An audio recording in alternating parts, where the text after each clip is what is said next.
I'm Julia Manchester. Welcome to What's America Thinking, where we'll be focusing on what you, the American people, really think and feel about the biggest issues facing this country.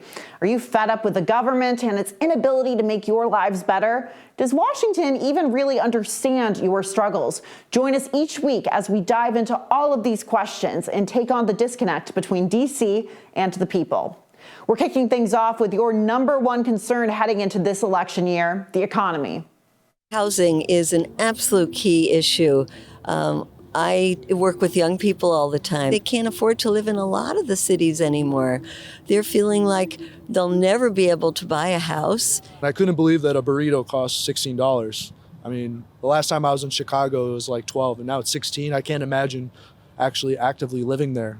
As a teacher and as a mom, and seeing how challenged our young people are by their horrific debt in terms of their education and trying to get their lives off the ground. Yeah, I think it should be an issue. It should be made an issue if it is not an issue. I think it's like coffee is like so much more expensive. Things like that used to be like $3 to $4 are like $9 to $10. And it's just like, it's like a drastic shift. But it's never as simple as it seems. Is the economy booming or is it a bust? It just depends on who you ask. Everybody's doing better, and they believe it. They know it. Our country's going to hell. You don't mind me using that horrible word, don't you? All good. Take a look. Start reporting it the right way. When there's a crash, I hope it's going to be during this next 12 months, because I don't want to be Herbert Hoover. Since I took office, my Investing in America agenda has led to manufacturing boom that's attracted over $600 billion.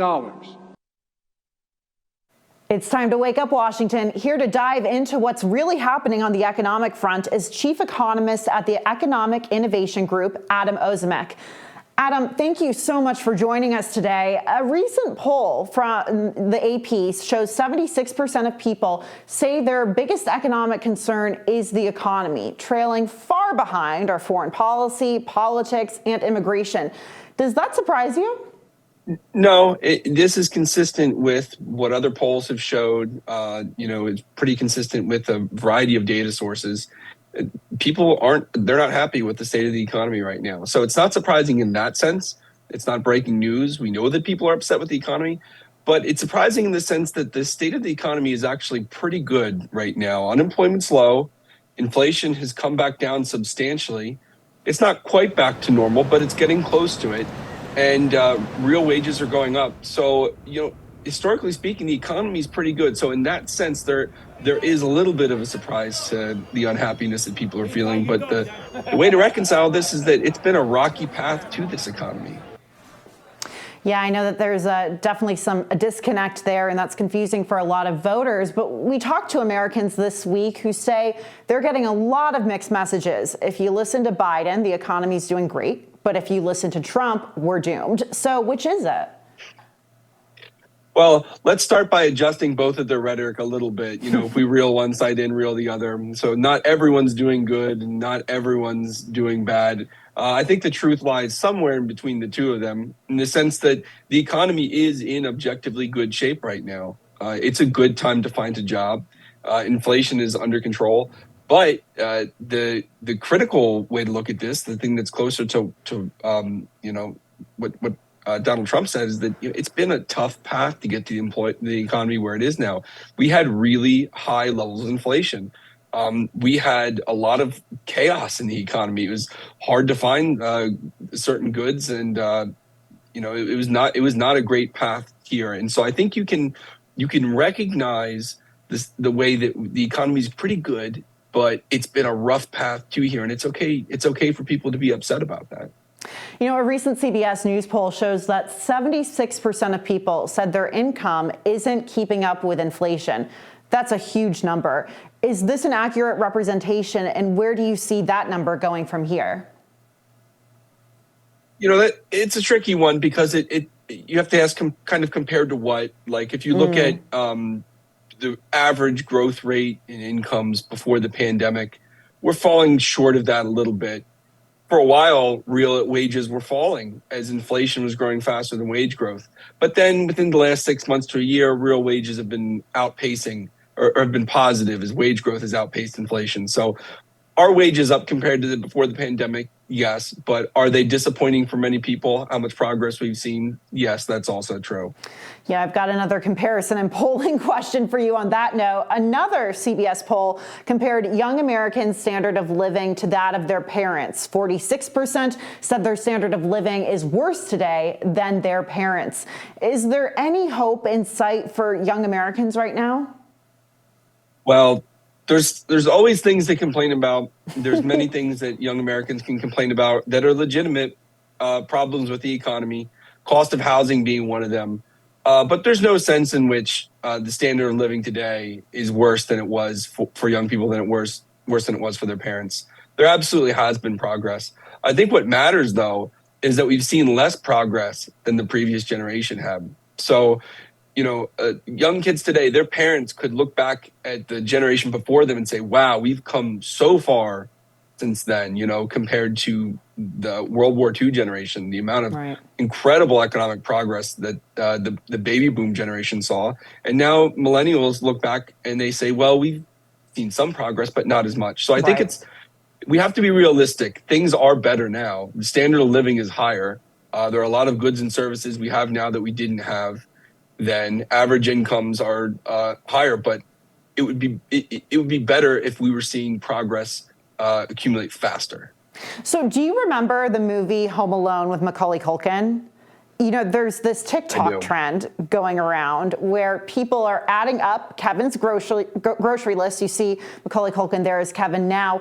What would it cost? See what it would cost today. They're claiming a 248% increase. Has inflation really gone up that much? Now I have to be the unfun economist who fact checks the TikTok videos, who says that the meme is not quite right. It's fun, right? It's an interesting exercise. Let's look at some handful of things and see how much prices have gone up. But it's not the way they did it. So Chris Clark, an economist, did an interesting analysis of this meme, and there are a lot of apples to oranges comparisons. So, for example, Macaulay Culkin in his basket had 4 rolls of toilet paper, and they compared the price to 6 rolls of toilet paper. He had a box of 20 dryer sheets, and they compared the price to a box of like 200 dryer sheets today. So there's a lot of ways in which you have to be very careful that you're comparing a good of the exact same size to a good of the same size today. Otherwise, you can make it look like prices went up more than they did or less than they did. If you really do a kind of apples to apples comparison, you control for how much bigger the container of laundry detergent is and all these fun things. Prices have gone up, but it's closer to like 114%, something like that.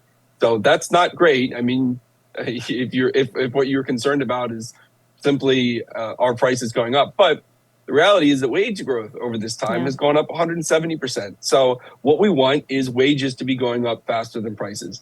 And if the Fed wanted to, they could just crank up interest rates and get inflation to zero, but that would mean lower real wage growth over the long term. There's a lot of unanticipated or unintended negative consequences when you try to turn inflation to zero. Right. Context is always very important. Chief Economist Adam Ozimek, thank you so much for joining us. Yeah, thanks for having me. More What's America Thinking coming up. What's America thinking? Well, we hit the streets and found out that voters are really feeling the disconnect between Washington and their own realities. I don't necessarily feel like they understand the concerns of Americans. I feel like right now it's just one team versus another. I feel like we vote a lot of the time so strongly for our views and who represents them, but we don't necessarily look always at the character of the people we're voting for. Well, I think they're mostly bought and paid for by the, lobbyists and the corporate America.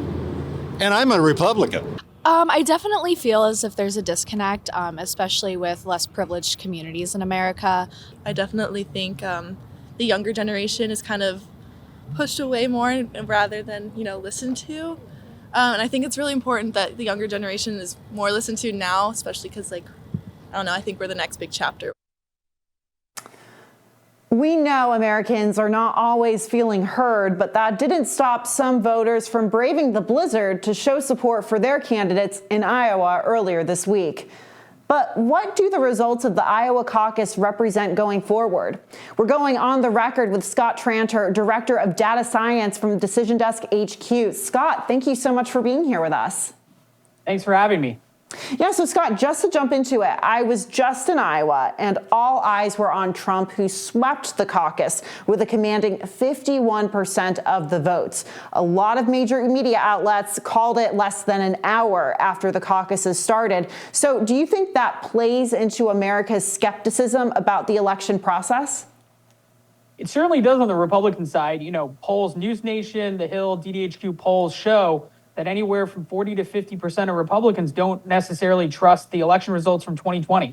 And this is repeated by Pew and Gallup studies. And it's certainly a change from 15, 20 years ago when there was 80 to 90% confidence in how America conducts its elections. So this is certainly feeding into a fear of what America's thinking. And, I guess the quickness of those results certainly surprised me on caucus night. I mean, I barely made it to DeSantis HQ in time for that event to start. But from your perspective, were there any surprises for you out of the Hawkeye state last week? You know what? Internally, I didn't think Donald Trump would crack 50%. So his 51% showing, he outperformed the polls a little bit, or certainly the Hill's DDHQ average. Ron DeSantis outperformed his average as well, and Nikki Haley outperformed her average, but not by as much as Ron DeSantis. But again, the headline here is Donald Trump getting above 50%. And I understand a lot of people are saying, well, there's 50% of that electorate that didn't vote for him, but that's an improvement from his mark in 2016 when he came in second and only got about 28% of the vote. So, his popularity has grown among the Republican electorate, and we see that in Iowa, and I think we're going to see that in New Hampshire too.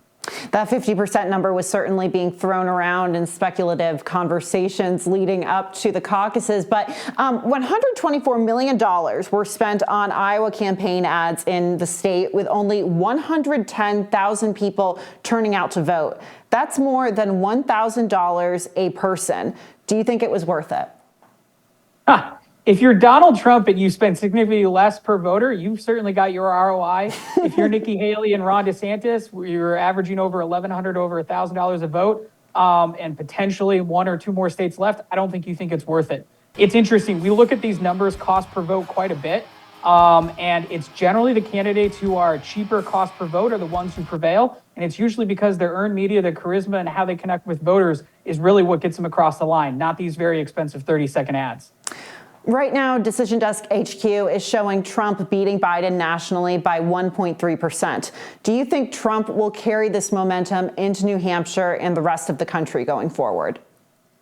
It certainly looks like that. I know there was one poll out of New Hampshire that had Nikki Haley tied with Donald Trump. But again, I'm a person of the averages. I want to look at all the different numbers. And Donald Trump is still holding an 8 to 9 point lead in the averages. Now, that is down from where he was, say, a few weeks ago when he had a 10-plus point lead in New Hampshire. But the wind is behind his back. Nikki Haley and Ron DeSantis are certainly going to fight it out. Unless they surprise someone in New Hampshire, or surprise Donald Trump in New Hampshire or South Carolina, I think Donald Trump's got a decent chance, probably better than 50-50 chance of potentially winning every single state in this GOP primary. Trump won New Hampshire in 2016. He carried Iowa this week with the support of evangelicals who are not as big in New Hampshire. So what does Trump's coalition look like in the Granite State? Well, when you win more than 50% of the vote in Iowa, you can say, look, you won the evangelicals, you won some of the moderates, you won some of the social conservatives and fiscal conservatives. In New Hampshire, if he cracks 50%, he could probably say the same thing. The only thing I would say is New Hampshire is a little unique. They let Democrats and independents potentially vote in their primary. There's not a competitive Democratic primary. So the vote, the people who are going to vote in that GOP primary may represent a little bit more of America than just the GOP electorate, because you're going to see some independent voters, potentially some voters who voted for Biden last time, come out and turn out for Nikki Haley or Ron DeSantis. That's really interesting because Decision Desk's most recent numbers show Haley trailing Trump by single digits in New Hampshire. After Iowa, should she be worried, and what does she need to do to stay in the race, not only in New Hampshire, but going to her home state of South Carolina and beyond? So it's two things. She needs to be worried about perception, right? So campaigns are about meeting expectations, or at least meeting expectations, if not beating them. She's the former governor of South Carolina, so she's going to be expected to win there. She staked a lot of her reputation on New Hampshire, so she needs to perform there. But what ultimately keeps these candidates in or out of the field is how much money they have. Can they afford to get on a plane to that next state? She has shown her cash on hand at $12 million as recently as the first week of January. We're not sure what Ron DeSantis's is, but she's going to need to at least meet or beat expectations and have enough money to get on that plane to that next state. Certainly all about the money in these presidential races and in U.S. politics in general. Scott Tranter, thank you so much for breaking down the numbers. Thanks for having me. Make sure to check out the Hill's Decision Desk HQ for all of the latest updates going into the 2024 election. More What's America Thinking coming right up. We are less than a week away from the New Hampshire primary, and here with the pulse of the people is the Hill's national political reporter and author of the 1230 report, Kate Martell. Kate, thank you so much for joining us today. Thanks so much for having me, Julia. So, Kate, just to jump into it, the number one issue for Americans nationally is the economy. But a recent poll shows New Hampshire voters are actually most concerned about democracy. And for New Hampshire, the economy only came in third. So you're from New Hampshire. You've spent a lot of time there. Is that surprising to you? And why do you think democracy came out on top? Yeah, first of all, Julia, it is pretty surprising that that would come out on top above the economy, because a lot of voters I'm talking to do bring up the economy. But time after time, what is coming up with almost every New Hampshire voter I talk to is that they are concerned about the congressional dysfunction and, what's been going on in Washington, that they don't necessarily think that Washington represents them, that they're concerned about the future of democracy, that is coming up time and time again. And, most pointedly, January 6th is often coming up, but that is an issue that I think really irked a lot of New Hampshire voters. And, we're watching from a distance and seeing, what's been happening in Washington. And, most importantly, too, the fact that there has been nonstop political chaos going on for the past decade. And I think a lot of Americans, particularly in New Hampshire, are feeling it.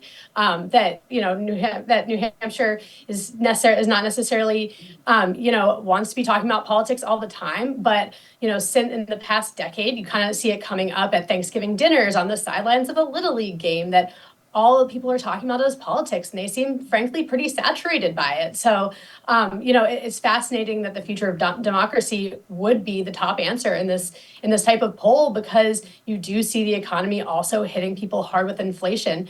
But, it also, I think, points to why Nikki Haley and Chris Christie are making big plays in this state. Right. They've been running campaigns not necessarily aligning with former President Trump, and you see that reflected, that they want something new, they want something different, even Republicans. And that's why I think that we're seeing Nikki Haley having a moment in the state, and why Chris Christie did make a big play in the state.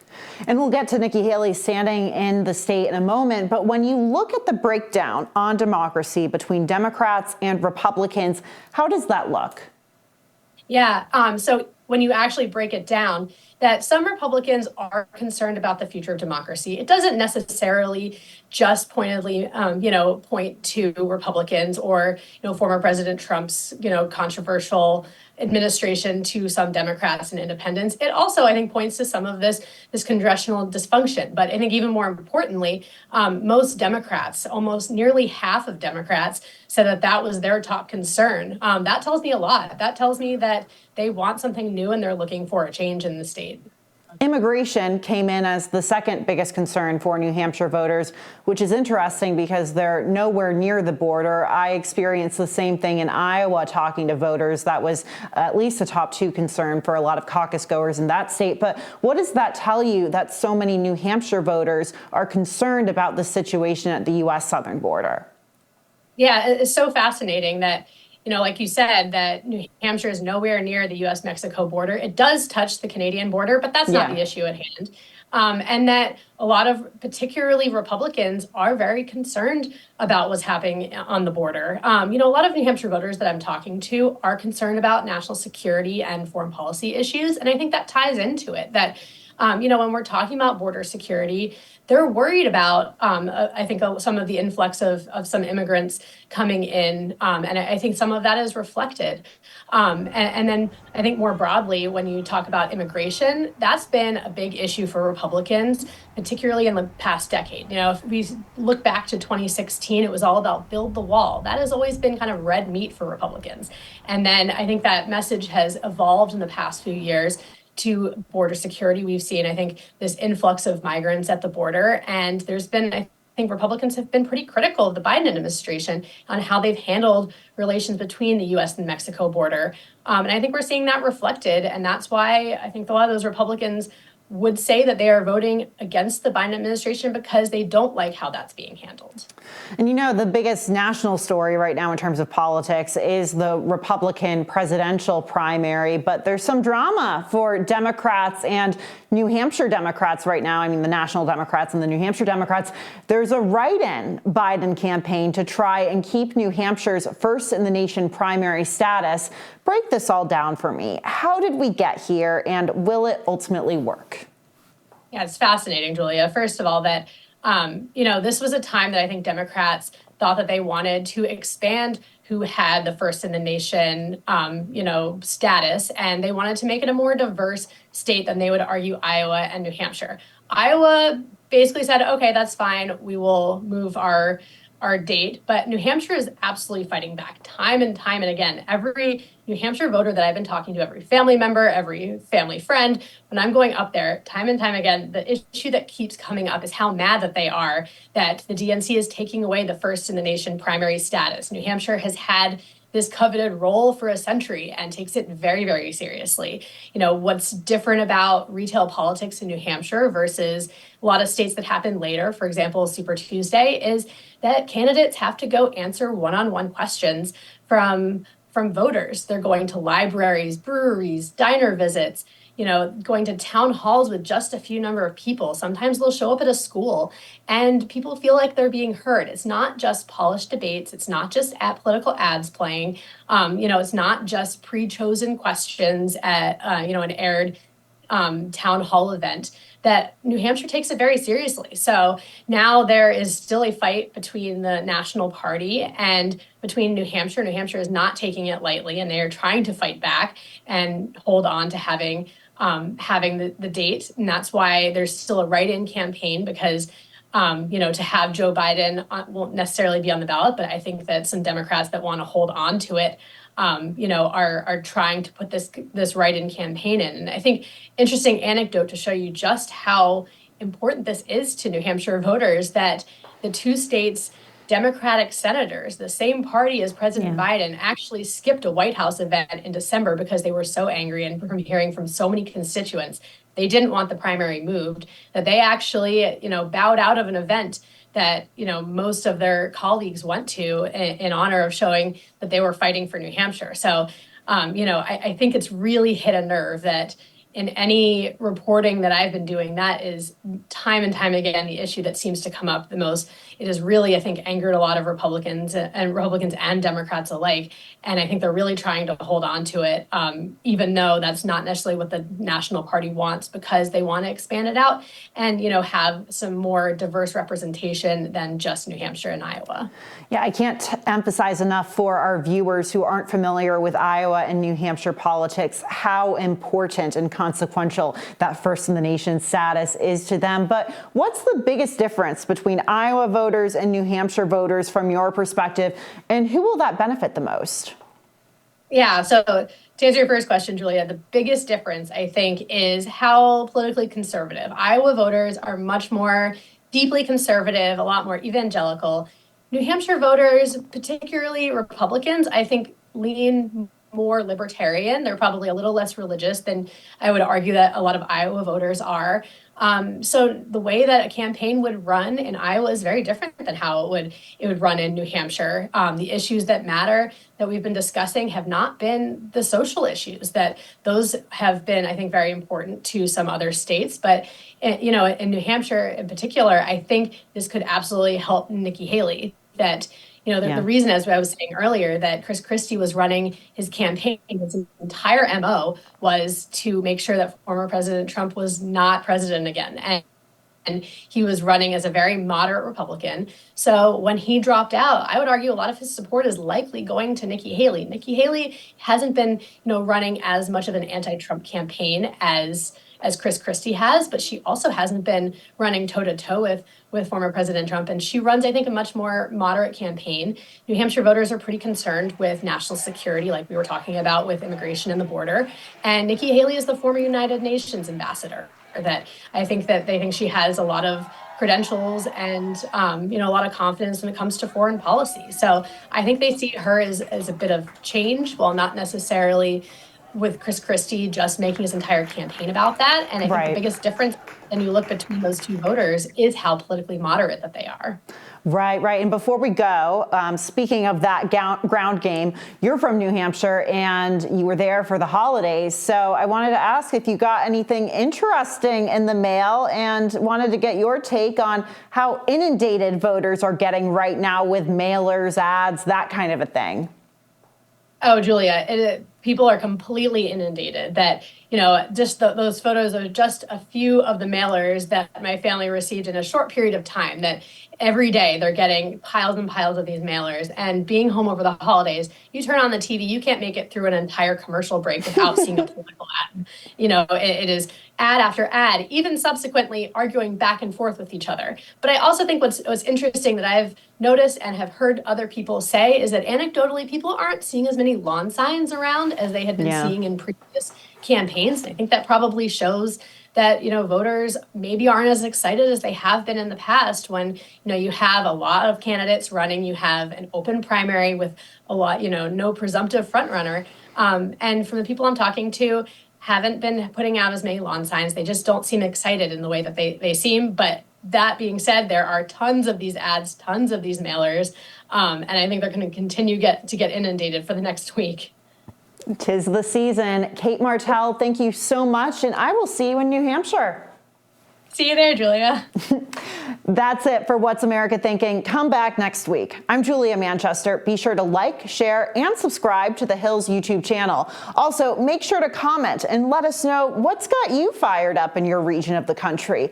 And come back here soon for the intersection between politics and policy.